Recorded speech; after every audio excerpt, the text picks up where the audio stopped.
Мамлекеттин куралдуу күчтөрү өтө маанилүү бөлүктөрдүн бири. Өзгөчө бүгүнкү күндөгү кырдаал муну жакшы далилдеди. Дүйнөнүн ар бир мамлекеттери өзүнүн куралдуу күчтөрүн каржылап, болушунча өнүктүрүүгө аракет кылышат. Акыркы 2 жылда Кыргызстан мындан артта калбай, өзүнүн куралдуу күчтөрүн өнүктүрүүгө аракет кылууда. Пилотсуз учактар, аскердик унаалар жана башка заманбап техникалар алынып жатат. Бул видеодо Кыргызстандын куралдуу күчтөрүнүн мурунку жана азыркы абалын салыштырабыз.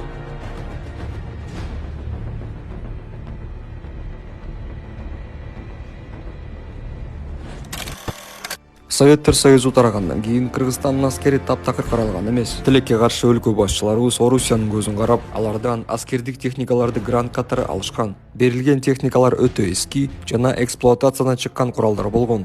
Мисалы 2019-жылы бизди тамашалаппы же мазактаппы билбейм, бирок Орусия Кыргызстанга УАЗ-469 жана УАЗ-буханкаларды аскердик жардам катары тапшырган.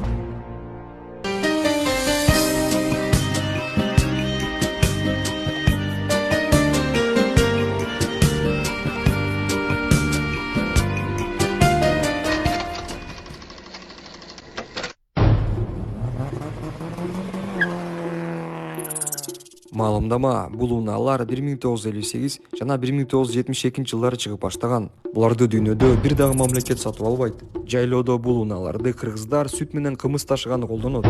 2019-жылы Чыңгуран айында Орусия Кыргызстанга 2 Ми-8 тигучак берет. Бул учак 1965-жылы чыгып баштаган. Башкача айтканда 57 жыл болуптур. Админ тупой. Муну бизге бекер берип атпайбы? Ушуга шүгүр десең кичине, сен эмне батышчылсыңбы, МПОшниксиңби? Ушундайларга дароо жооп берип коеюн. Биринчиден, бул куралдар бекер эмес. Биз эгемендүүлүгүбүз менен төлөп жатабыз. Мунун баарын Орусиянын бийлиги Кыргызстан алардын көзөмөлүнөн чыкпаш үчүн гана кылат. Мисалы Кыргызстан башка мамлекеттерден курал алгысы келсе, Орусия дароо жамандап баштайт. Ал эми өзлөрү эч качан күчтүү курал бербейт.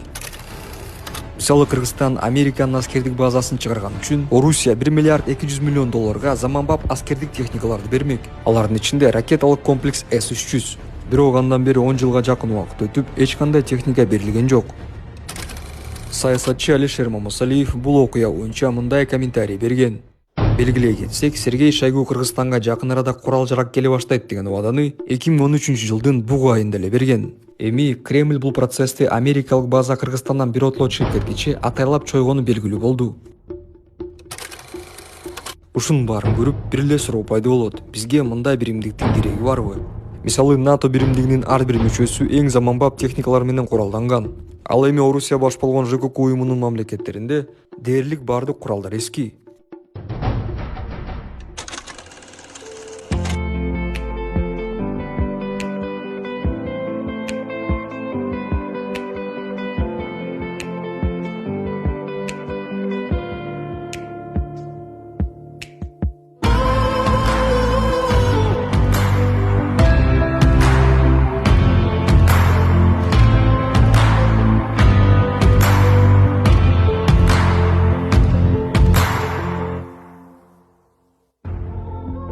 Менин жеке оюм, Кыргызстан бардык мамлекеттер менен кызматташып, өзгөчө өнүккөн өлкөлөр менен жакын болуш керек. Кудай буйрса, азыркы биздин өкмөт ошол багытты тандады. Мамлекет өзүнүн аскерин камсыздабаса, чоочун аскерди камсыздайт. Ошондуктан туугандар, бөлүнбөлү, биримдикте бололу, Кыргызстан ар бирибиздин колубузда.